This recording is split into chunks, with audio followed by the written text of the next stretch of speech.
Grillés, frits, en snack ou en plat principal, les Laotiens sont habitués à déguster toutes sortes d'insectes. Mais jusqu'à présent, ils se servaient dans la nature. Pas suffisant pour une des populations les plus pauvres de la planète et surtout de ses enfants mal nourris. Alors le Laos a fait un pari, apprendre au plus grand nombre à élever des grillons, bestioles très riches en protéines et en vitamines.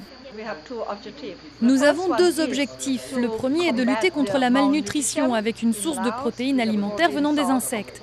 Et le deuxième objectif est de générer des revenus s'ils peuvent produire et vendre sur les marchés.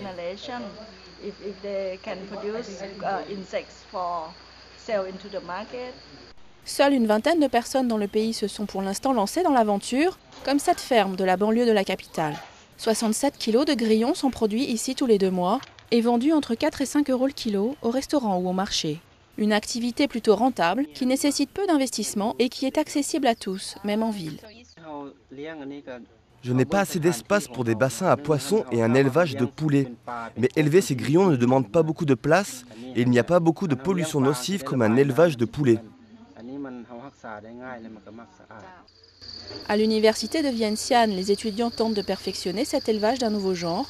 Alors qu'en Thaïlande voisine, les éleveurs donnent de la nourriture pour poulets à leurs grillons, les scientifiques aimeraient trouver un régime alimentaire moins coûteux, comme des légumes.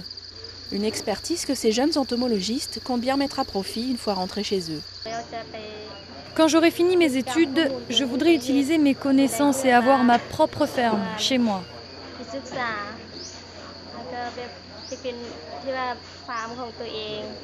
Et pas forcément avec les seuls grillons dont elle prend soin tous les jours. D'autres espèces sont également testées, vers de farine, fourmis rouges appréciées pour leurs œufs ou encore larves de charançon, dans l'espoir de satisfaire des consommateurs qui se régalent aujourd'hui sur les marchés d'insectes de tout poil.